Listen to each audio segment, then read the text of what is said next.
Crossbow was made in 1983 by Exidy for the arcades.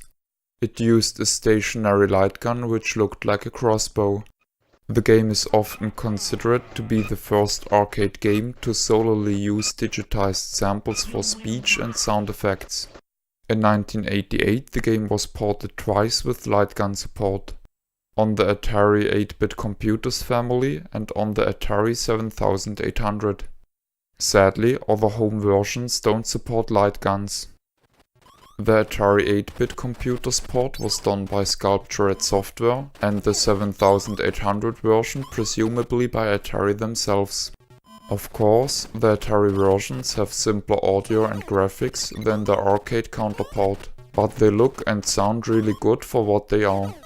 I'm going to show mostly the Atari 8-bit computers version, but I will point out some differences. The game starts off on a map screen.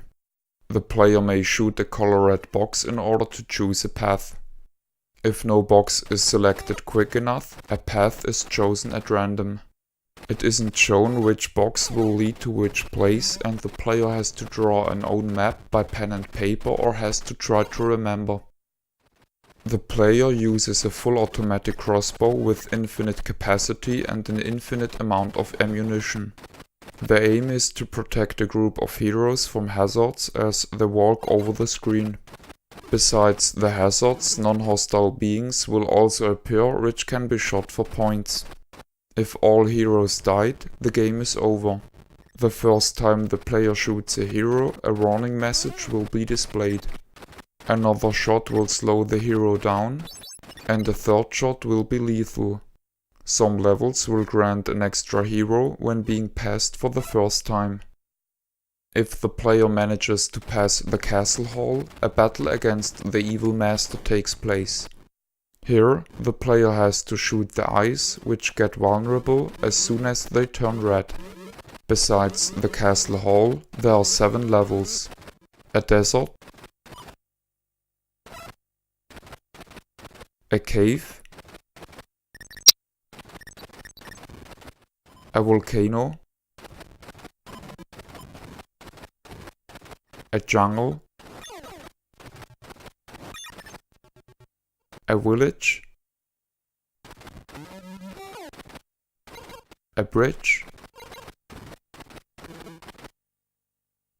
and another castle. If the evil master is killed, his skull is shown.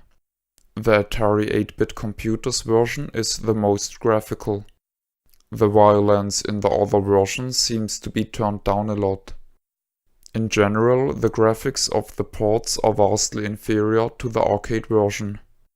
The 7800 version succeeds in staying rather close to the original designs, while in the 8-bit computers version many things were redrawn more independently. Now I'm going to show the same segment in each version of the game, while speaking about specific characteristics. The arcade version has lots of detail. The animations are very fluent.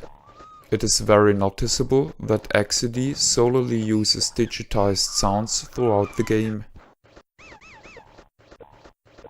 The 7800 version uses chiptunes instead, but these fit the simplified graphics rather well. Many of the details are still intact. The 8-bit computers version has by far the least amount of details. Interestingly, because of that, it looks very distinct, and personally I like the simplified look. Personally, I really like the game.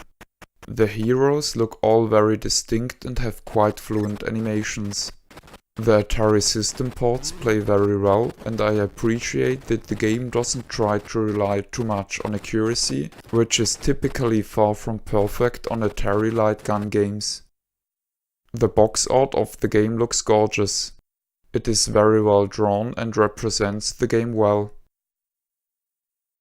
This is the end of the review. My name is Ben. I thank you for viewing.